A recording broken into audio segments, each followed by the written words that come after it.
আশা করি আমার প্রিয় সমস্ত ছাত্রছাত্রীরা সবাই ভালো আছো। আমি তোমাদের মহিদুল স্যার বলছি। আজ তোমাদের ফিলোসফি পরীক্ষা, তাই ফার্স্ট সকালে একটা ছোট্ট ভিডিও বানিয়ে সমস্ত লজিক যাতে তোমাদের একটু মনে করিয়ে দিতে পারি, সেই ভিডিও আকারে তোমাদের সামনে আমি তুলে ধরেছি। তোমরা এই ভিডিওটা প্রত্যেকে দেখার সুযোগ করে দেবে, যাতে এই কম সময়ের মধ্যে একবার তোমরা চোখ বুলিয়ে পরীক্ষায় বসতে পারো এবং সব মনে উঠবে আশা করি। তাই তোমাদের লজিকে যে 5টা পার্ট, দাগ নম্বর অনুযায়ী আমি একের পর একটা করে উদাহরণের সাহায্যে আমি দেখিয়ে দিচ্ছি। সেটা তোমরা একটু মনোযোগ সহকারে দেখে নাও ভিডিওটা। আমরা প্রথমে চলে আসব লজিকের যে পার্টগুলো। দেখবে দাগ নম্বরে 3-এর এর অথবা দাগে পড়বে, 3-এর এর অথবা দাগে পড়বে গুণ ও পরিমাণ নির্ণয় করো। 4টি পড়বে, প্রত্যেকটির বচনের মান হচ্ছে 2, তাহলে 4 দুগুণে 8 নম্বর। দাগ নম্বর কত থাকবে? 3-এর এর অথবা দাগে থাকবে। সেই 4টি তোমাদের পরিষ্কার করে দিতে হবে। এর নিয়ম তোমরা আগে জেনেছো। গুণ পরিমাণের একটা ছক আছে, আমি আগের ভিডিওতে বলেছিলাম। সেই ছকটা মুখস্থ রাখতে হবে। যেমন এ বচনে গুণ হলে সদর্থক, পরিমাণ হবে সামান্য। সেম ই বচনের গুণ হবে নর্থক, পরিমাণ হবে সামান্য। আই বচনের গুণ হবে সদর্থক, পরিমাণ হবে বিশেষ। ও বচনের গুণ হবে নর্থক, পরিমাণ হলে বিশেষ। তাই আমি একটি উদাহরণের সাহায্যে এই গুণ ও পরিমাণ নির্ণয় করে দিলাম। এরকম 4টে তোমাদের পড়বে 3-এর এর অথবা দাগে। দেখো, একটা উদাহরণের সাহায্যে আমি বলছি। যদি কেউ মানুষ হয় তবে সে অমর নয়। এই বাক্যটা আমাদের বচনে রূপ দিতে হবে। দেখো, বাক্যটা পড়লে আমাদের কি বচন হবে? ই বচন হবে। তাহলে এলেফ ফার্স্ট, ই বচনের এলেফ। ই বচনে কোনো মানুষ নয় অমর। ই বচনের মানক হচ্ছে কোনো কওকার দন্তে নৌকার, উদ্দেশ্য মানুষ, সংযোজক হচ্ছে নয়, আর বিধেয় অমর। এটা তোমরা সবাই জানো। এবার আমরা বক্স কাটবো ছোট করে বাম দিকে, কেটে লিখবো গুণ। তাহলে ই বচনে গুণ তো আমরা জানি না অর্থক, তাই লিখে দিলাম না অর্থক। আবার একটা ছোট্ট করে বক্স কাটলাম, লিখলাম পরিমাণ। আর ই বচনের পরিমাণ আমাদের সবারই জানা, সামান্য। এইরকম 4টে বচন পড়বে। 4টি বচন আমাদের প্রথমে এলেপ করব, তারপরে লিখব গুণ, তারপর লিখব পরিমাণ। এইভাবে আমাদের 4টি পড়বে। ঠিকঠাক করে আমাদের করে দিতে হবে, ঠিক আছে? আর যদি পদের ব্যাপ্যতা পড়ে, এরকম করব। ঠিক এলেপ লিখব, এলেপ করব, করে পদের ব্যাপ্যতা নির্ণয় করব। তবে এবছর খুব ইম্পর্টেন্ট গুণ ও পরিমাণ নির্ণয় করো। তাই একটি উদাহরণের সাহায্যে আমি তোমাদের গুণ ও পরিমাণটা দেখিয়ে দিলাম।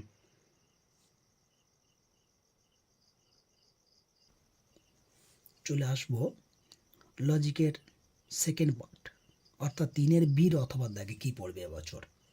এবছর তো আমাদের 3-এর বীর অথবা দাগে যে লজিকগুলো আছে তার মধ্যে আমি দুটো সিলেক্ট করেছি। নাম্বার 1, আবর্তন করো ও বিবর্তন করো। নাম্বার 2, বিবর্তনের আবর্তন করো। তাই প্রথমে আমি আবর্তন করো ও বিবর্তন করো এর একটি দৃষ্টান্ত দিয়ে আমি বুঝিয়ে দিলাম যে এইভাবে তোমাদের করতে হবে। এটা মাথায় রাখবে। একটা উদাহরণ দিলাম, তাহলে মোট পড়বে 4টি, 2 নম্বর করে, 4 দুগুণে 8 নম্বর। চলো একটা উদাহরণ দিয়ে বুঝিয়ে দেওয়া যাক।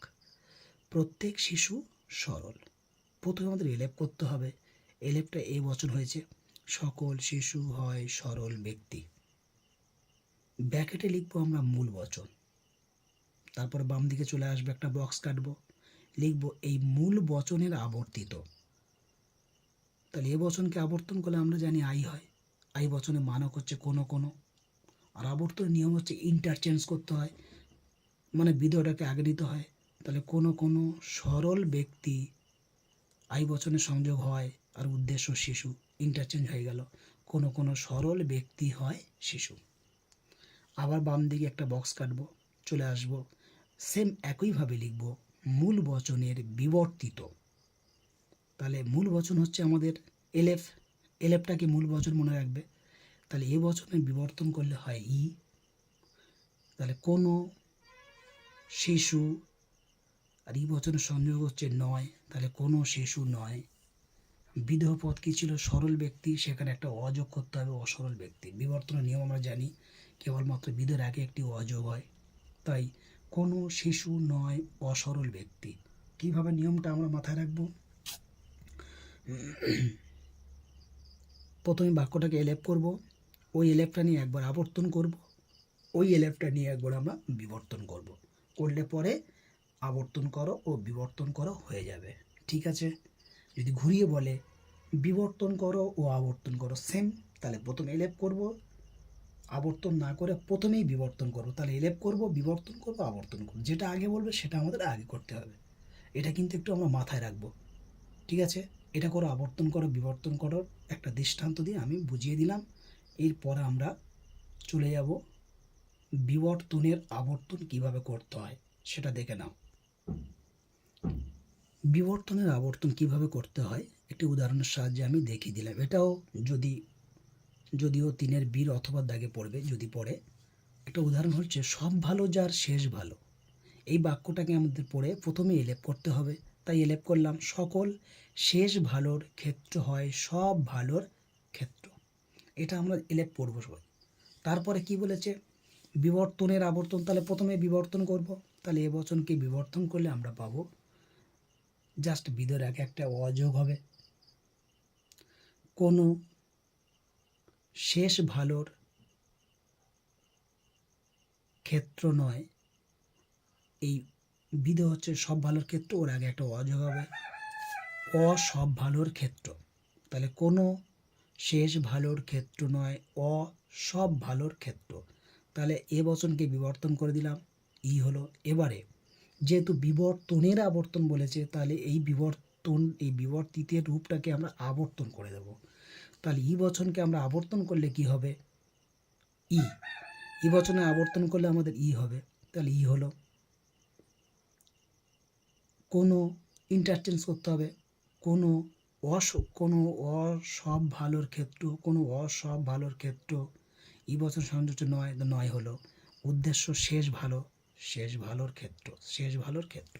তাহলে কি করলাম? প্রথমে বাক্যটাকে এলেপ করলাম, এলেপ করলে কি হলো? সকল শেষ ভালোর ক্ষেত্র হয় সব ভালোর ক্ষেত্র। এটাকে আমরা বিবর্তন করলাম, এ থাকলে ই হয়। তাহলে কোনো শেষ ভালোর ক্ষেত্র নয়, অসব ভালোর ক্ষেত্র। বিবর্তন নিয়ম হচ্ছে বিদের আগে শুধু একটা অযোগ, তাই অযোগ হয়েছে। এবার ওই বিবর্তন অর্থাৎ ই বচনকে আমরা আবর্তন করব। আবর্তনের নিয়ম আছে, জাস্ট ইন্টারচেঞ্জ করে দিলেই বিদেহটাই হয়ে যাবে। তাহলে ইকে আবর্তন করলে ই। তাহলে কোনো বিবর্তন বিদেহ পদ হচ্ছে এটাই, কোনো অসব ভালোর ক্ষেত্র নয়, আর উদ্দেশ্য শেষ ভালোর ক্ষেত্র। তাহলে এইভাবে আমাদের বিবর্তনের আবর্তন করতে হবে। একটু দেখে নিয়েছো? যদি পরে 4টি পড়বে, 4 দুগুণে 8 নম্বর। এই দুটো পাঠ করলে আমরা 3-এর বীর অথবা দাগে যে কোনো একটা পেয়ে যাব। এবারে চলে আসবো আমরা লজিকের সি নম্বর পাঠে, অর্থাৎ 3-এর সির দাগে পড়বে নিরপেক্ষ ন্যায়। নিরপেক্ষ ন্যায়ের বৈধতা বিচার, এটা আমরা প্রত্যেকে পারি। যারা পারো না এর টিকাগুলো তোমরা করে রাখবে, আমি সাজেশনে দিয়ে রেখেছি। এখানে কি পড়বে? 2টি নিরপেক্ষ ন্যায়ের বিচার করতে বলবে। আমি দুটো, একটা বৈধ এবং একটা অবৈধর উদাহরণ দিয়ে কিভাবে ব্যাখ্যা লিখতে হবে তা বুঝিয়ে দিয়েছি। দেখো, বলছে তিনি সুখী হতে পারেন না, কেননা তিনি সৎ নন, এবং কেবলমাত্র সৎ ব্যক্তিরাই সুখী। তাহলে প্রথমে আমরা লিখব বক্স কেটে, প্রদত্ত নিরপেক্ষ ন্যায়টি লজিক্যাল ফর্ম হলো। তাহলে সিদ্ধান্ত বের করেছি। সিদ্ধান্ত কেমন করে বের করেছি? কেননা আছে তার আগের বাক্য সিদ্ধান্ত। তার কেননার আগে কি আছে দেখো, তিনি সুখী হতে পারেন না, তাহলে তিনি নয় সুখী ব্যক্তি। তিনিটা হচ্ছে উদ্দেশ্য অর্থাৎ সাবজেক্ট এস, সুখী ব্যক্তি হচ্ছে প্রেডিকেট বিধেয় পি, আমরা মেনশন করে নেব। এবার তিনি কোথায় আছে খুঁজবো, যেটা নিয়েছি আর নিতে পারবো না। তিনি সৎ নন, তিনি নয় সৎ ব্যক্তি। কেউ ননও করতে পারে, অসুবিধা নেই। তাহলে নন করলে সব নন করবে, হয় হন করলে হন করলে সবাই হন করবেন, এটা মাথায় রাখবে। তাহলে নয় করলে আমরা সব নয় করব, বা হয় করলে সেটা একটু লক্ষ্য রাখবে। যদি নয়করণ, যেগুলো নয় নয় হবে, আর হয় করলে হয় হবে, আর হন করলে সবগুলো যেখানে যেখানে হয় হবে সেখানে হন করতে হবে। যাই হোক, তোমার নয় আর হয় দিয়ে যেভাবে হয় করবে। তাহলে তিনি নয় সুখী ব্যক্তি, যেহেতু ই বচন তাই নয় হয়েছে। এবারে তিনিটা কোথায় আছে আমরা খুঁজব। তিনি সৎ নন, তাহলে তিনি নয় সৎ ব্যক্তি, বা বলতে পারো তিনি নন সৎ ব্যক্তি, কোনো অসুবিধা নাই। এবার আমরা সুখী ব্যক্তিটা কোথায় খুঁজব। কেবলমাত্র সৎ ব্যক্তিরাই সুখী ব্যক্তি। এটাকে বাক্যের প্রথমে দেখো কেবলমাত্র আছে, আমরা জানি কোনো বাক্যের প্রথমে কেবলমাত্র থাকলে ইন্টারচেঞ্জ করতে হয় এবং এ বচন হয়। তাহলে সকল সুখী ব্যক্তি হয় সৎ ব্যক্তি। তাহলে সুখী ব্যক্তি সমান পি ছিল, তাহলে পি লিখে দিলাম। এবার দুটি আশ্রয় বাক্যের মধ্যে দেখো এমন একটা পদ দুজনের একই আছে, সৎ ব্যক্তি সৎ ব্যক্তি, এটাকে আমরা এম দিয়ে অর্থাৎ হেতুপদ মেনশন করলাম। এবার আমরা বিচার করলাম, দেখব সব নিয়ম এখানে প্রায় মেনে চলেছে, সব মেনে চলেছে, তাই যুক্তিটি বৈধ হয়েছে। বৈধ হলে আমরা কেমন লিখব, প্রদত্ত নিরপেক্ষ ন্যায়টি বৈধ। সংস্থান, কোন সংস্থান, বাম দিকে ফাঁকা, দেখো উভয় আশ্রয় বাক্যের বিধেয়তে যদি এম থাকে তাহলে সেটা হবে দ্বিতীয় সংস্থান, আমরা জানি, তাই সংস্থান আমরা লিখলাম দ্বিতীয়। বৈধ মূর্তি বলে পয়েন্ট করব, তাহলে দ্বিতীয় সংস্থানে কোন মূর্তি, এ ই হলে কেমিস্ট্রিজ হয়, CAMESTRES, কেমিস্ট্রি লিখে হাইপেন দিয়ে তিনটে বচন এ ই ব্র্যাকেটে লিখে দেব। ব্যাখ্যাটা কি, একই ব্যাখ্যা, বৈধ হলে শুধু এই ব্যাখ্যাটাই জাস্ট লিখে দেবে, প্রদত্ত নিরপেক্ষ ন্যায়টি বৈধ, কেননা এই ন্যায়টিতে বৈধতার কোনো নিয়ম লঙ্ঘিত হয়নি, শুধু জাস্ট এটুকু লিখে দেবে, তোমরা 4-এ 4 পেয়ে যাবে। এটা খুব ভাইটাল, মাথায় রাখবে। তাহলে যুক্তিটি বৈধ হলে 4টে বক্স আমাদের হবে, ঠিক 4টে বক্স আমি কিভাবে লিখেছি একটু মাথায় রাখবে, লিখে দেবে, আর পাশে সংস্থানটা করে দেবে। এটা এই পাশে করতে পারো, নিচে করতে পারো, যে কোনো জায়গায় করলে হবে। তাহলে প্রদত্ত নিরপেক্ষ ন্যায়টি বৈধ, সংস্থান যেটা হবে লিখবে, বৈধ মূর্তি বলে কেমিস্ট্রি হতে পারে, বারবার হতে পারে, সেটা লিখবে, ব্যাখ্যা ঠিক সেম এটা লিখে দেবে। এবার আমি একটি অবৈধ কিভাবে করতে হয় তার বিচার নিশ্চিত দেখাবো। দেখো ওই 3-এর সির 2 নম্বর একটি উদাহরণ।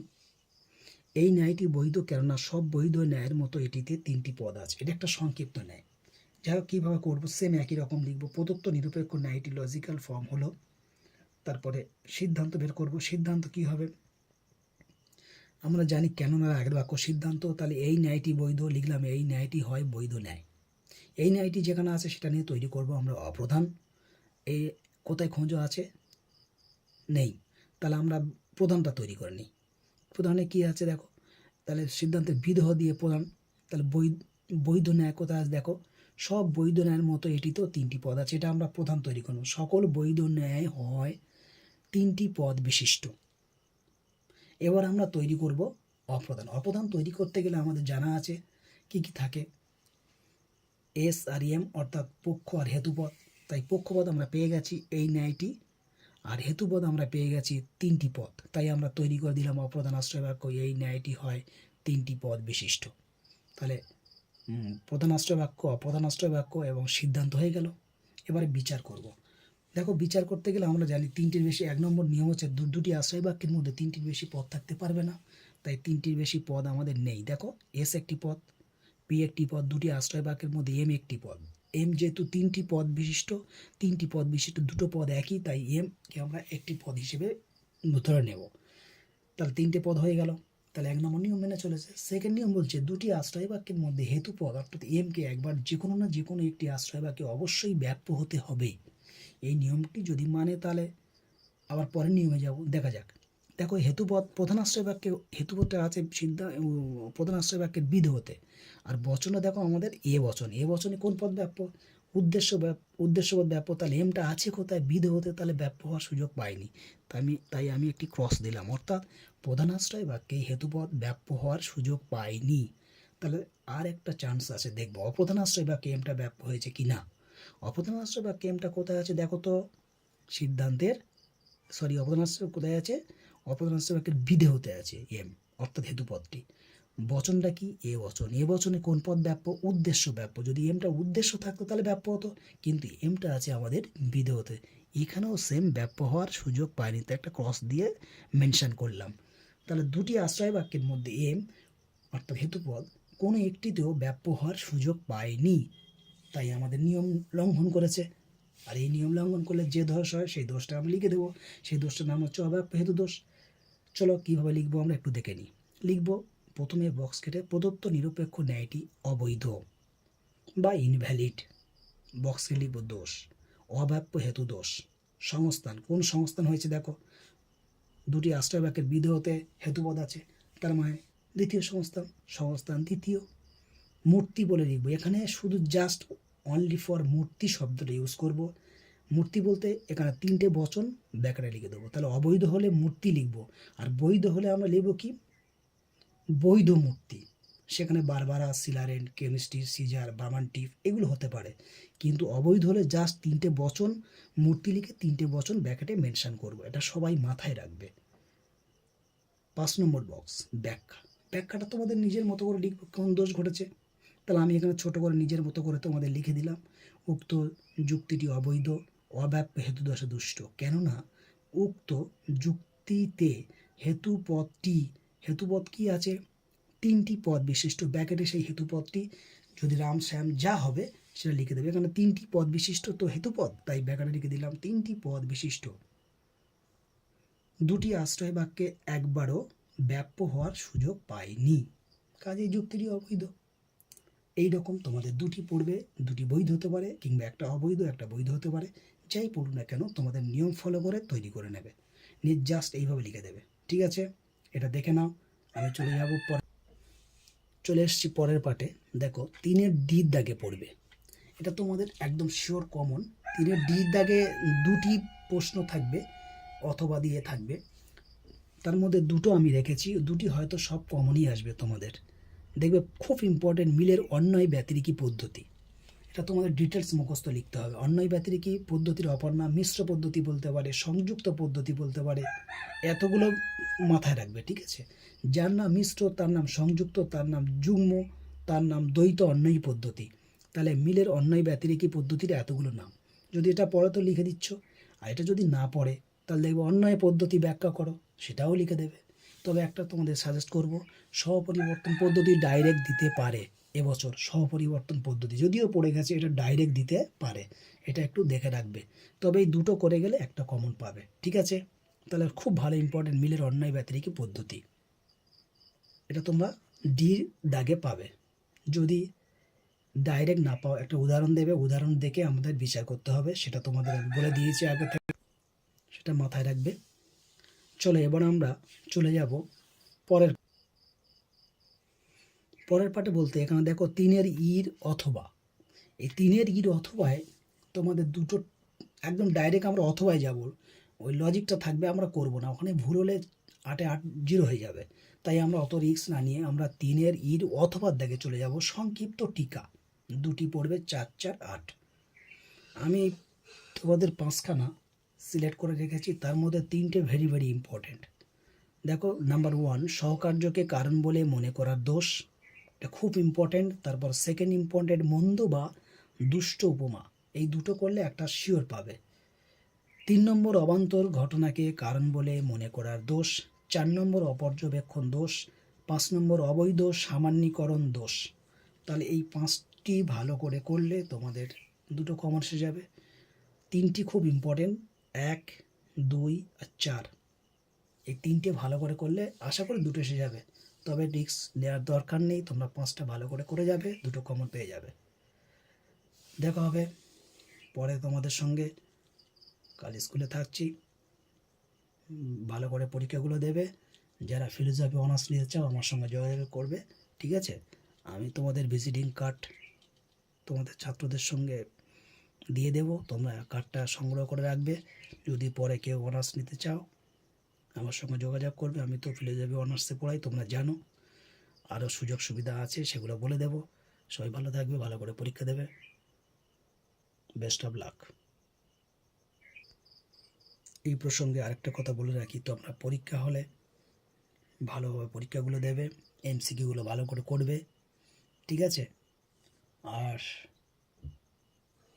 তোমরা যাতে ফিলোসফি অনার্স পাও সেই আশীর্বাদ তোমাদের রইল। পরে তোমাদের সঙ্গে দেখা হবে।